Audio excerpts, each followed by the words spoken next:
Hello everyone, welcome back to Target for IQ. मेरा नाम है वैभव। 23 जून को हमारा आरजीएस का पेपर कंडक्ट होने वाला है and on an average 30 to 35 days ही बचे हैं हमारी प्रिपरेशन के लिए। अब इन कम टाइम में कैसे हम प्रिपेयर करें, कैसे रिवीजन करें, किस सब्जेक्ट को कितना वेटेज दें, कितना टाइम दें, जिससे कि हमारे आरजीएस में एग्ज़ाम प्रीलिम्स निकल सके। तो प्रीवियसली जब ये नोटिफिकेशन आया था आरजीएस का, तो मैंने वीडियो बनाई थी जिसमें मैंने बताया था कि पिछले हर एक साल में हर सब्जेक्ट से कितने क्वेश्चंस पूछे गए हैं। ठीक, तो आज की इस वीडियो में भी हम थोड़ा ऐसे ही बात करेंगे। पहले हम ये देखेंगे कि ओवरऑल टोटल अब तक हर सब्जेक्ट में कितने क्वेश्चंस पूछे गए हैं एंड इस साल 23 जून को हर एक सब्जेक्ट में से कितनी पॉसिबिलिटी बनती है कि क्वेश्चन पूछे जाएं। सीआरपीसी में से कितने क्वेश्चन पूछे जा सकते हैं, आईपीसी में से। ऐसे ही हम हर एक एक्ट के बारे में बात करेंगे। उसके बाद हम बात करेंगे कि फिर हमारी स्ट्रेटेजी क्या होनी चाहिए, कितने सब्जेक्ट को कितना टाइम देना चाहिए, क्या कितने एमसीक्यूज पर डे लगाने चाहिए एंड ऐसे ही हम आगे फर्दर बात करेंगे। तो पहला इंपॉर्टेंस हम देंगे सीआरपीसी को। ठीक, सीआरपीसी में अभी तक ओवरऑल जितने भी लास्ट के 4-5 साल के जो पेपर हुए हैं आरजीएस में, उसमें अब तक 60 से लेकर 65 क्वेश्चंस पूछे गए हैं। ठीक, सेकंड बात करें इंडियन एविडेंस एक्ट की। इंडियन एविडेंस एक्ट में भी 40 से लेकर 43 क्वेश्चंस पूछे गए हैं। ये जो मैं लिस्ट बता रहा हूँ 40 से 43, ये पिछले 4-5 साल के आरजीएस के पेपर हैं। ठीक, जिसमें ये इतने नंबर ऑफ क्वेश्चंस पूछे गए हैं। थर्ड हो गया हमारा आईपीसी। आईपीसी में 30 से लेकर 35 क्वेश्चन पूछे गए हैं। Fourth CPC. सीपीसी में से पूछे गए हैं 25 से 27 क्वेश्चंस। फिफ्थ है हमारा कॉन्स्टिट्यूशन। कॉन्स्टिट्यूशन पूछे गए हैं 20 से लेकर 25। सिक्स्थ है हमारा TPA, transfer of property act, जिसमें 10 से लेकर 14 क्वेश्चन पूछे गए हैं। एंड सेवेंथ है हमारा कॉन्ट्रैक्ट। कॉन्ट्रैक्ट में पूछे गए हैं 8 से लेकर 15 क्वेश्चन। ठीक, ये 7 जो सब्जेक्ट्स हैं ये मेजर सब्जेक्ट्स हैं, इनको तो इंपॉर्टेंस देनी ही देनी है। ठीक, और ये कॉमन सब्जेक्ट्स होते हैं, हर स्टेट में ये सब्जेक्ट तो पूछे जाते हैं। तो सीआरपीसी में अब तक 60 से 65 क्वेश्चन पूछे गए, एविडेंस में 40 से 43, आईपीसी में 30 से लेकर 35, सीपीसी में 25 से 27, कॉन्स्टिट्यूशन में 20 से लेकर 25, टीपीए में 10 से 14 एंड कॉन्ट्रैक्ट में 8 से लेकर 15 क्वेश्चंस पूछे गए हैं। अब बात करते हैं कि 23 को जो हमारा आरजीएस का पेपर होगा उसमें क्या पॉसिबिलिटी बनती है कि कितने नंबर ऑफ क्वेश्चंस पर सब्जेक्ट आ सकते हैं। तो सीआरपीसी में से पॉसिबिलिटी बनती है 8 से लेकर 10 क्वेश्चंस। इंडियन एविडेंस में 6 से लेकर 8 क्वेश्चंस। आईपीसी में 8 से लेकर 10 क्वेश्चंस। सीपीसी में 4 से लेकर 6। कॉन्स्टिट्यूशन में 5 से लेकर 7 क्वेश्चंस। टीपीए में 2 से लेकर 4 और कॉन्ट्रैक्ट में भी 2 से लेकर 4 क्वेश्चंस। ठीक, तो अगर हम ऐसे एनालाइज करें कि ये जो पेपर क्वेश्चंस इतने क्वेश्चन पूछे जाएंगे, तो यानी कि सीआरपीसी में मिनिमम 8 और मैक्सिमम 10 क्वेश्चंस पूछे जाएंगे, यानी कि हमें सबसे पहले ज्यादा इंपॉर्टेंस सीआरपीसी को देनी है। ठीक, पहली प्रायोरिटी हमारी सीआरपीसी की होगी।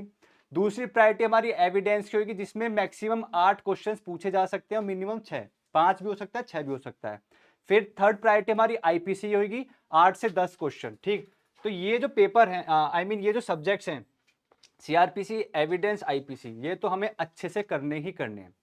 ठीक, सीपीसी में 4 से 6 क्वेश्चन पूछे जा सकते हैं, जिसमें हमें ऑर्डर्स भी पढ़ने हैं, जिसमें हम ऑर्डर्स के अंदर रूल्स भी पढ़ने हैं और सेक्शंस भी याद करने हैं। ठीक, काफी बड़ा एक सब्जेक्ट है ये, और इसमें से क्वेश्चन की जो क्वांटिटी है वो काफी कम है, 4 से 6 क्वेश्चन ही बनेंगे। कॉन्स्टिट्यूशन में 5 से 7 क्वेश्चन पूछे जा सकते हैं। टीपीए में 2 से 4, और वही हाल है हमारा कॉन्ट्रैक्ट का, इसमें भी 2 से 4 क्वेश्चन ही पूछे जाएंगे। तो अगर हम बात करें कि मिनिमम क्वेश्चंस कितने बनते हैं इन 7 एक्ट से, जो इस 7 मेजर एक्ट से, इनमें से अगर मिनिमम क्वेश्चन पूछे जाएंगे तो 35 और मैक्सिमम पूछे जाएंगे वो होंगे 49 क्वेश्चंस। ठीक, मिनिमम 35 क्वेश्चंस पूछे जा सकते हैं इन 7 मेजर एक्ट्स में से और मैक्सिमम 49 क्वेश्चंस पूछे जा सकते हैं।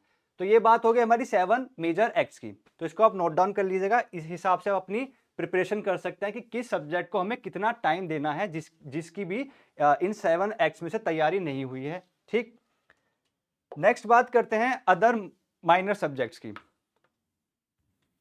जैसे हमारा जो 8 सब्जेक्ट है उसको वो है हमारा लिमिटेशन। तो लिमिटेशन को आपको इंपॉर्टेंस देनी है, रीजन बताऊंगा क्यों। 13 से 15 क्वेश्चन अब तक पूछे जा चुके हैं। तीसरा, जुवेनाइल जस्टिस एक्ट, इसमें भी 13 से 16 क्वेश्चंस पूछे जा चुके हैं। 10th होगा हमारा राजस्थान रेंट कंट्रोल एक्ट। ठीक, RRC Rajasthan rent control act है, जिसमें हमें 10 से लेकर 13 क्वेश्चन अभी तक पूछे जा चुके हैं। 11 सब्जेक्ट हो गया हमारा नेगोशिएबल इंस्ट्रूमेंट एक्ट, जिसमें यहां पे भी 10 से 13 क्वेश्चन ही पूछे गए हैं। फिर होगा हमारा डोमेस्टिक वायलेंस एक्ट, यहां पे 7 से 8 क्वेश्चंस। ठीक, 13 होगा हमारा पॉक्सो एक्ट, यहां पे 7 से 8 क्वेश्चन, सॉरी 7 से 10 क्वेश्चन पूछे जा चुके हैं। ठीक, 14th है हमारा प्रोबेशन ऑफ ऑफेंडर्स एक्ट, जिसमें 8 से 10 क्वेश्चन पूछे जा चुके हैं। 15th होगा हमारा interpretation of statutes. And believe me, interpretation of statutes बहुत स्टूडेंट्स ऐसे हैं जो पढ़ के नहीं जाते, और इसमें से जो अभी तक क्वेश्चन पूछे गए हैं 5 से लेकर 7 क्वेश्चन पूछे गए हैं, और लास्ट टाइम आई गेस 3 या 4 क्वेश्चन इंटरप्रिटेशन ऑफ स्टैट्यूट से पूछे गए हैं। तो इस सब्जेक्ट को छोड़ना बिल्कुल भी नहीं है। ठीक, 16th हो गया हमारा indecent representation of women act. ठीक, इसमें लास्ट टाइम ही ऐड हुआ था, तो अभी तक एक ही क्वेश्चन पूछा है लास्ट टाइम। 17th हमारा sexual harassment of women at work place act, यहां पे भी एक ही क्वेश्चन पूछा हुआ था। और जो हमारा लास्ट एक्ट है, टोटल सब्जेक्ट्स हमारे 18 है, और लास्ट है हमारा स्पेसिफिक रिलीफ एक्ट, ये 8 से लेकर 12 क्वेश्चंस इसमें पूछे गए हैं। ठीक, ये तो बात कर ली हमने कि प्रीवियसली कितने क्वेश्चंस अब तक पूछे गए हैं। अब हम बात करते हैं कि क्या पॉसिबिलिटी बनती है हर एक एक्ट में से। अगर बात करें लिमिटेशन की, तो लिमिटेशन में 3 से 4 क्वेश्चन आ सकते हैं। जे एक्ट में भी 3 से 4 क्वेश्चंस, रेंट कंट्रोल में 4 से 5 क्वेश्चंस। ठीक, तो रेंट कंट्रोल आपका छोटा सा एक्ट है, मैंने इवन यूट्यूब पे उसकी क्लास भी ली है। आप रेंट कंट्रोल को बिल्कुल मत छोड़ के जाइएगा, वहां का एक लोकल एक्ट है और ये इंपॉर्टेंट आपका एक एक्ट बन जाता है। ठीक, नेगोशिएबल इंस्ट्रूमेंट एक्ट में से 2 से 4 क्वेश्चन पूछे जाएंगे। डीवी में से 1 से लेकर 3 क्वेश्चन, पॉक्सो में 1 से लेकर 4 question, and interpretation of statutes 1 2 3 4 5 6 7 1 2 3 4 5 6, कुछ मिसिंग है, 1 मिनट। 3 से 4, 3 से 4, 4 से 5, 2 से 4, 1 से 3, 1 से 4। प्रोबेशन ऑफ ऑफेंडर्स एक्ट में फिर 1 से 2 क्वेश्चन पूछे जाएंगे। ठीक, नेक्स्ट बात करें इंटरप्रिटेशन ऑफ स्टैट्यूट्स, यहाँ पे क्वेश्चन आपके मिनिमम 2 और मैक्सिमम 4। लास्ट टाइम 3 या 4 क्वेश्चन ही पूछा गया था, इस बार भी पॉसिबिलिटी है कि 3 क्वेश्चन तो मिनिमम मुझे लगता है पूछा जाए, बट हम 2 से 4 ऑन एन एवरेज ले लेते हैं। सेक्सुअल हैरेसमेंट की बात करें, 1 मिनट, इनडिसेंट रिप्रेजेंटेशन की तो 1 से लेकर 2, सेक्सुअल हैरेसमेंट में भी 1 से लेकर 2 क्वेश्चंस, एंड एसआरए में 1 से लेकर 3 क्वेश्चंस। तो अगर बात करें मिनिमम 22 क्वेश्चंस आएंगे और मैक्सिमम 37 क्वेश्चंस। ठीक,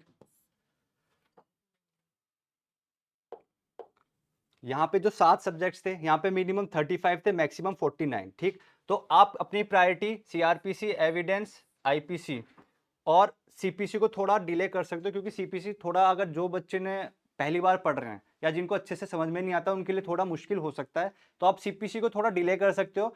आईपीसी के बाद आप कॉन्स्टिट्यूशन उठा लो, उसके बाद टीपीए एंड कॉन्ट्रैक्ट। जब आपके 7 मेजर एक्ट्स 7 में से 6 कंप्लीट हो जाए, उसके बाद आप सीपीसी उठाइए। और सीपीसी में भी पूरा नहीं पढ़ना है, कुछ इंपॉर्टेंट सेक्शंस, कुछ इंपॉर्टेंट ऑर्डर्स, उनके अंदर इंपॉर्टेंट रूल्स, वो ही हमें पढ़ने हैं। ठीक, उसके बाद आ जाते हैं माइनर एक्ट्स में। माइनर एक्ट्स में हमने देख लिया है 3 से 4, 4 से 5 ऑन एन एवरेज क्वेश्चन बन रहे हैं हर एक सब्जेक्ट के। तो कोई भी एक सब्जेक्ट बिल्कुल भी मिस मत कर देना, चाहे वो इंटरप्रिटेशन ऑफ स्टैट्यूट्स ही क्यों ना हो। उसके बाद एसआरए। एसआरए थोड़ा इंपॉर्टेंट है, मुझे लगता है 2 या 3 क्वेश्चन बनेंगे इस बार एसआरए में से। तो आपके अगर हम बात करें लॉ का पेपर और लैंग्वेज का पेपर,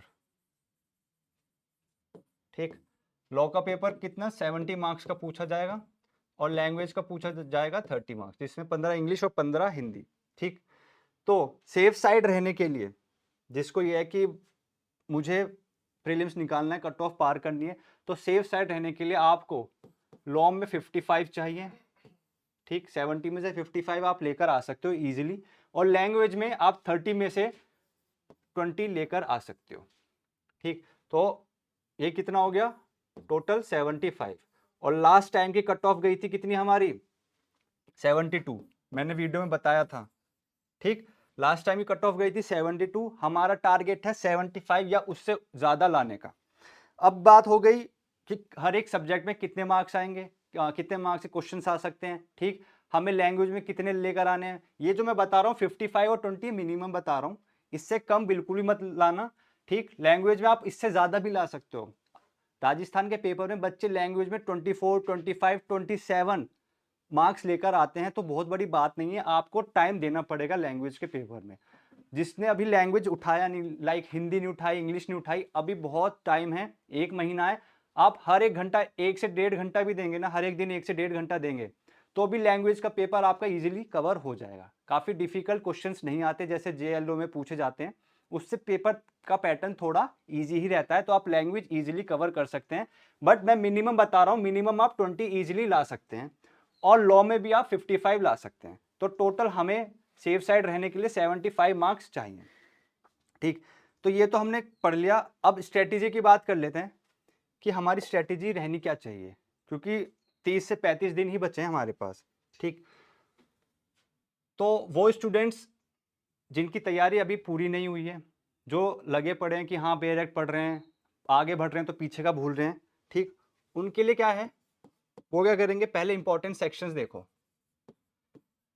अब ऐसा टाइम नहीं है कि आप सारा बेरेक्ट पूरे थॉरोली पढ़ सकें। ठीक, जैसे सीआरपी से हो गया 484 सेक्शन हैं, तो अब ये टाइम नहीं है कि आप सेक्शन नंबर 1 से लेकर 484 सेक्शन हर एक प्रोविजन हर एक लाइन पढ़ें। ये टाइम बिल्कुल नहीं है, अगर कर रहे हो तो आप अपना टाइम वेस्ट कर रहे हो। ठीक, तो आपको पहले ये पता होना चाहिए इंपॉर्टेंट सेक्शन सीआरपीसी में से क्या है, हमें क्या स्किप करना है, क्या पढ़ना है, किसको कितना टाइम देना, ये आपको पता होना चाहिए। ठीक, इसके बाद आपको ध्यान देना है dates and authority. Dates and authority मतलब एक पैटर्न होता है पूछने का क्वेश्चन कि आरजेएस में ना डेट्स बहुत इंपॉर्टेंट हो जाती है, कि अगर आप कोई एप्लीकेशन फाइल करने जा रहे हैं या अपील फाइल कर रहे हैं तो कितने टाइम में करेंगे, कहां से करेंगे, ये भी इंपॉर्टेंट हो जाता है। ठीक है, कि आप 30 डेज तो कर रहे हैं, पर 30 डेज जब आप काउंट करेंगे कहां से करेंगे वो भी ध्यान रखिएगा, वहां पे भी ट्रिकी क्वेश्चन पूछे जाते हैं। फिर बात करते हैं अथॉरिटी की, यानी कि जो ये आप एप्लीकेशन पेटिशन अपील फाइल कर रहे हैं किस अथॉरिटी के सामने कर रहे हैं, किसके सामने करेंगे, ठीक, किस ऑर्गेनाइजेशन के सामने, फिर कौन सी अथॉरिटी किस अथॉरिटी के सबऑर्डिनेट है। ठीक, ये भी ध्यान रखिएगा, यहाँ पे ट्रिकी क्वेश्चंस बन जाते हैं। फिर ध्यान रखिएगा हर एक एक्ट में कितने चैप्टर्स हैं, ये भी पूछे क्वेश्चंस हैं, और कितने सेक्शन नंबर्स हैं, ये हर एक एक्ट का याद होना चाहिए टिप्स पे। ठीक, फोर्थ पॉइंट होगा हमारा केस लॉज। हमें केस लॉज पढ़ने पड़ेंगे, रिसेंट पढ़ोगे तो वेल एंड गुड, और रिसेंट के साथ साथ हमें लैंडमार्क जजमेंट्स याद होने चाहिए, हर एक एक्ट के लैंडमार्क जजमेंट्स जरूर पढ़ के जाना। ठीक, रेशो थोड़ा कम ही रहता है केस लॉज का, बट अगर हम देखें तो 4 से 5 क्वेश्चन केस लॉज के बनते हैं, जो कि जिसमें से आप अगर 4 से 5 क्वेश्चन में 3 सही भी कर दें और बाकी के 2 क्वेश्चन नहीं आते, उसमें तुक्का मार दिया, एक भी सही हो गया, तो 5 में से 4 क्वेश्चन आपके सही हो जाएंगे। ठीक, तो केस लॉज को आप बिल्कुल भी निग्लेक्ट मत करना। ठीक, फिफ्थ पॉइंट है हमारा अमेंडमेंट्स। कौन सा प्रोविजन कौन से अमेंडमेंट से आया है, कौन से प्रोविजन में कौन सी वर्ड को इंसर्ट किया है या उसको सब्स्टिट्यूट किया है, कौन से अमेंडमेंट एक्ट से पूछा गया है, इवन अमेंडमेंट एक्ट का ईयर भी पूछ लेते हैं। ठीक, तो ये आप ध्यान रखिएगा। सिक्स्थ बात करता है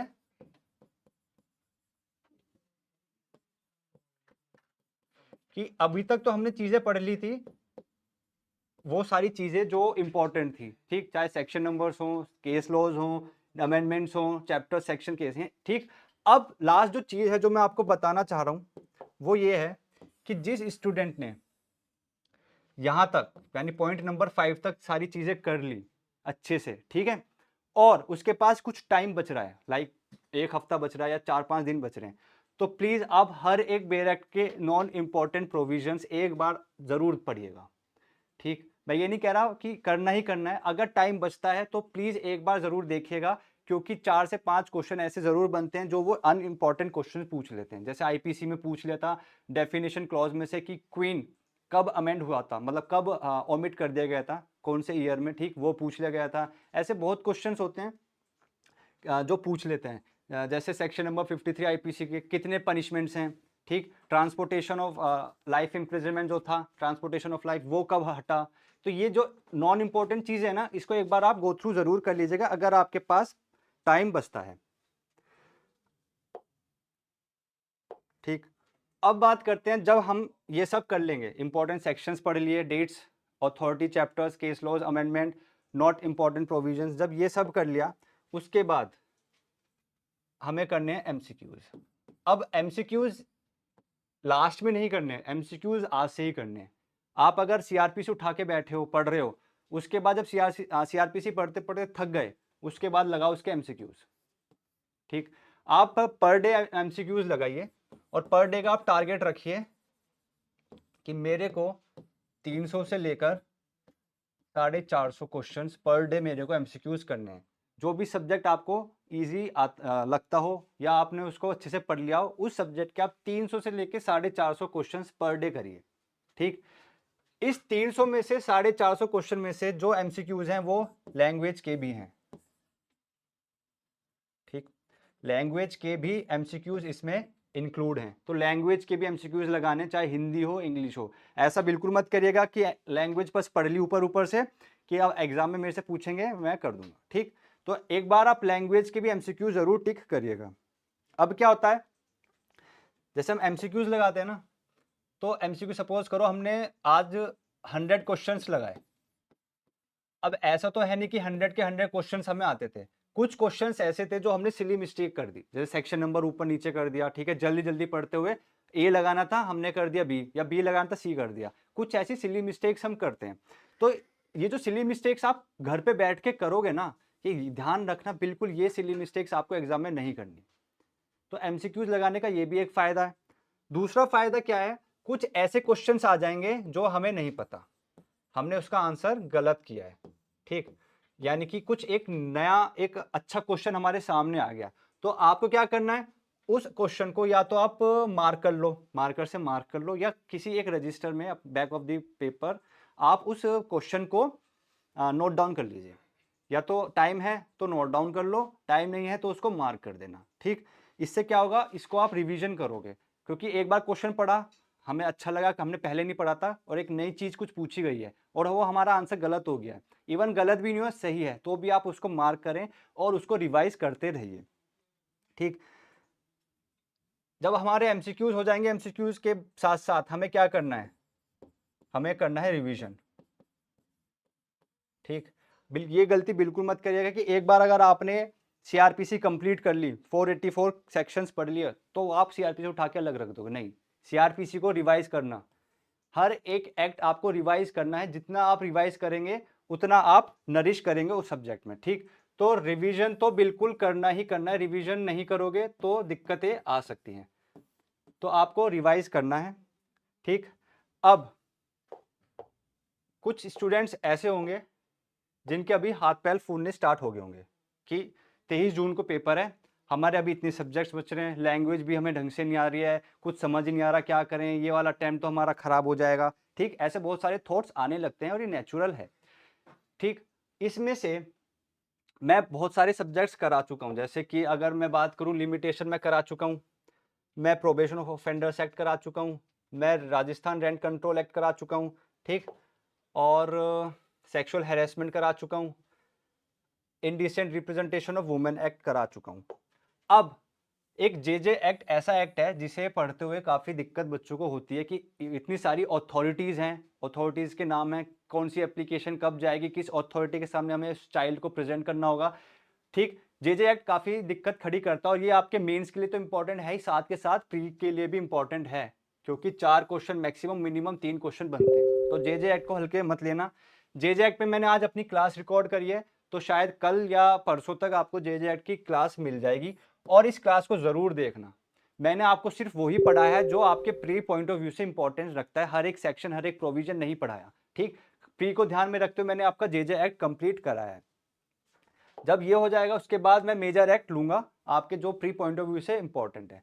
उसके बाद भी अगर किसी स्टूडेंट को लगता है कि उसको चीज़ें समझ नहीं आ रही, टेस्ट सीरीज ज्वाइन करनी है या कोई पर्टिकुलर सब्जेक्ट अच्छे से समझ नहीं आ रहा, तो आप टारगेट फॉर आईक्यू टीम से कांटेक्ट कर सकते हैं। हमने आरजेएस का क्रैश कोर्स स्टार्ट करा है, ठीक। 1 महीने में बहुत आराम से आपके हर एक सब्जेक्ट को हम प्री पॉइंट ऑफ व्यू से कंप्लीट करा देंगे। तो घबराने की बिल्कुल भी कोई बात नहीं है। आप पहले खुद एनालाइज करिए कि आपको कौन से सब्जेक्ट को कितना टाइम देना है, ठीक। और टाइम देने के साथ साथ आपको एमसीक्यूज लगाने हैं और रिवीजन करना है। और एमसीक्यूज रिवीजन के साथ साथ एक चीज और करनी है, लैंग्वेज को बिल्कुल भी इग्नोर मत करिएगा। लैंग्वेज को जिस स्टूडेंट ने इग्नोर किया है उसका सिलेक्शन नहीं होगा। तो आई होप आपको ये वाली क्लास काफ़ी समझ में आई होगी एंड हेल्पफुल होगी। तो इस क्लास को एनालाइज करिए, आपको कौन से सब्जेक्ट में कितना वर्क करना है। मिलते हैं नेक्स्ट क्लास में। Thank you.